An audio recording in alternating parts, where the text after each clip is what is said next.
قناتي تشاينا ميد ايزي الصين حلوة. النهاردة هكلمكم شوية عن شوية ذكريات ومواقف طريفة قابلتني في أول مرة أروح فيها الصين، وهي أهم مدينة من المدن التجارية في الصين ممكن التاجر يروح لها أو المستورد.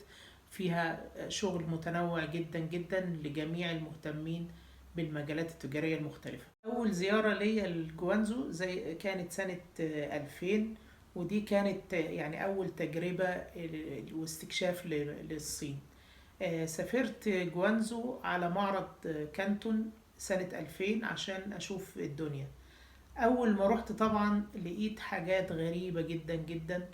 أول ما رحت معرض كانتون في جوانزو لقيت الصينيين بيعملوا حاجات في الشغل ما بيعملهاش أي شعوب غيرهم. يعني مثلا رحت جناح من الأجنحة لشركة، كل المنتجات بتاعها عبارة عن ريش طيور، فراخ وبط ووز وحاجات كده، ومعمول منه مصنوعات حاجات بسيطة جدا زي قلم رصاص، زي الحاجات اللي احنا كنا بنعملها واحنا طلبة في المدارس زمان. لقيت ده جناح وبيجيله رجال أعمال وبيشتروا منه، بيعملوا اوردرات، والواحد يشتري مثلا ب10,000 دولار منتجات معمولة من الريش. في التجربة الأولانية للصين دي كمان في معرض كانتون قابلت شخصيات غريبة جدا. لقيت شخص مصري، تاجر كبير من مصر، لكن جاي بلبسه التقليدي وما بيعرفش يقرأ ويكتب. فطلب مني ان انا اترجم للشخص الصيني بالانجليزي الطلبات اللي هو طلبها. فلما هو طلب الحاجات وانا ترجمت، فقلت له ده بيقول كذا وكذا وكذا، راح مديني ورقه وقلم قال لي ممكن تكتبهم بالعربي. قلت له انت مش هتعرف تكتبهم، قال لي انا ما بعرفش اقرا واكتب عربي حتى. في زيارتي الاولى للصين كمان كنت اول مره اروح، فاكتشفت ان انا اللغه الوحيده اللي ممكن اتكلم فيها مع الصينيين في الوقت ده خارج المعرض. طبعا اللي في المعرض بيتكلموا انجليزي وبنعرف نتفاهم وبنعمل صفقات تجاريه، بس لما بروح مطعم او لما بروح لمحل بتاع خضروات وفاكهه وكده، اللغه الوحيده اللي بنتكلم بيها هي الكالكوليتور. شاور على المنتج اللي احنا عايزينه فهو بيكتب لنا السعر على الكالكوليتور وبنعرف هو بكام وبنتعامل على كده. ده في الحاجات اللي هي اكل وشرب وكده. لكن لو في حاجه بقى هدايا وملابس والعاب وكده وعايزين نفاصل بنعمل ايه؟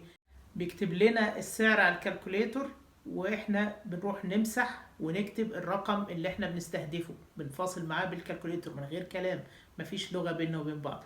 نفضل احنا نمسح وهو يغير الرقم لغاية ما نوصل لحاجة نتفق عليها ونشتري. المواقف المضحكة جدا جدا في موضوع الكالكوليتور ده ان انا لقيت محل بتاع فاكهة عنده تفاح مكتوب عليه 9، فطلبت منه كيلو وزنته، فلقيته بيقول لي بالكالكوليتور 18، فرحت انا كتبت له 9. فهو ما فهمش انا عايز ايه وانا ما فهمتش ايه المشكله.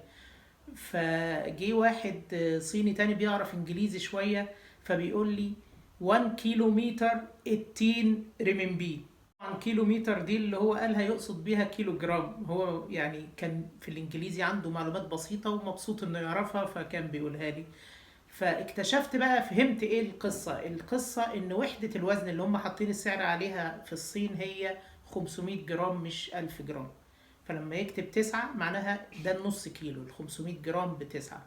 فهمتها بعدين. اقول لكم طبعا اول تجربة ليا في الصين وانا نازل من المطار، ان انا خدت تاكسي معايا كارت فيه عنوان الفندق، فبقول للتاكسي وريته الكارت فبقول له هاو ماتش، فقال لي 15 دولار. فقلت اوكي، فخدنا المشوار، والمشوار كان فعلا بسيط يعني مش كبير. فاول ما وصلنا بديله 15 دولار، قال لي نو نو 15. قلت له this is 15. قال لي نو نو 15، راح كاتبها لي برضه على الكالكوليتور 5 0 50 يعني. فهو ال 15 عندهم في الصينيين معناها 50 مش 15. طبعا مش كل الصينيين كده، هي الفكرة ان ده كان سنة 2000 وكان ده سواق تاكسي وما بيعرفش انجليزي خالص، فكان فيه اللبس ده يعني. طبعا الرقم ال 50 دولار كان رقم كبير جدا جدا، لكن انا كنت فاهم انه 15، وافقت على هذا الاساس. نرجع بقى لكلامنا في الشغل. رحت اكتشفت الصين من خلال معرض كانتون ده. شفت انواع كثيرة جدا من الشغل، عرفت ان الصين فيها فرص في كل المجالات وكل الانواع. لكن قابلتني مشكلة في معرض كانتون، وهي ما زالت موجودة المشكلة دي للي بيزور معرض كانتون. اللي بيزور معرض كانتون من بلادنا بيلاقي الاسعار غالية، يعني غالية جدا. لما بيجي يحسبها عن اسعار اللي موجودة عنده بيلاقي اسعار غالية. اللي بيحصل ان معرض كانتون ده مناسب لفئة معينة من المستهلكين. هو بيستهدف المستوردين في امريكا واوروبا تحديدا.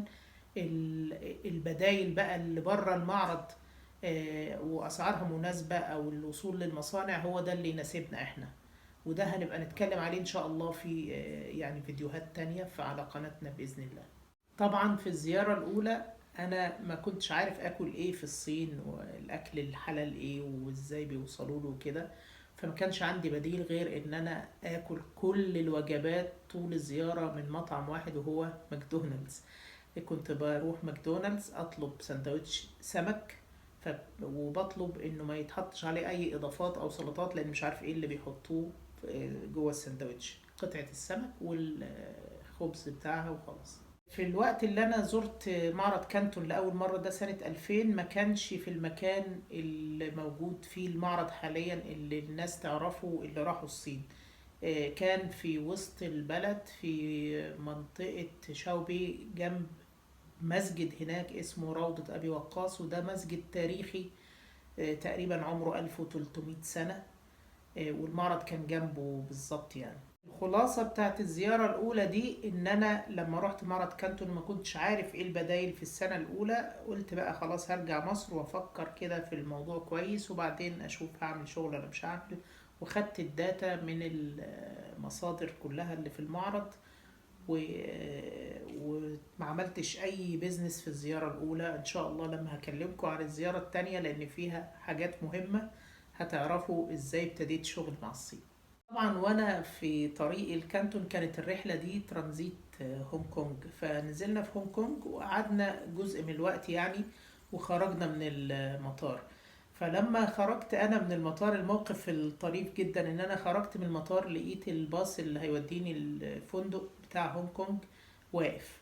فلما لقيت الباص واقف رحت وقفت جنبه كده بدور على فين باب الاتوبيس يا جماعه، مش شايفه خالص. وقعدت اشاور للصينيين انا عايز اركب، والاتوبيس ما فيهوش باب. اكتشفت بعد كده ان دي الناحيه اللي فيها السواق، وان انا لازم الف من الناحيه الشمال عشان الاقي باب الاتوبيس. طبعا المعرض بتاع كانتون انا لفيت فيه الوقت كله في السفريه دي. وشفت حاجات يعني فتحت آفاق كبيرة جدا جدا في البيزنس من وقت مبكر. وهي دي اللي خلتني أواصل لغاية النهاردة إن أنا يبقى في ارتباط بيني وبين الصين في ناحية الشغل. فأنا المعرض الأولاني زي ما قلت لكم ما عملتش فيه اوردرات، ما عملتش فيه شغل، بس هو اللي خلاني بعد كده أفضل طول السنين دي مرتبط بالصين ومركز في الاستيراد والتصدير والتجارة مع الصين. وهي اللي خلتني دلوقتي بتكلم معاكم عن الصين. لو عجبك الفيديو اعمل لايك، وما تنساش تعمل سبسكرايب وتفعل الجرس، واعمل شير لأصدقائك المهتمين بموضوع الصين. وشكرا.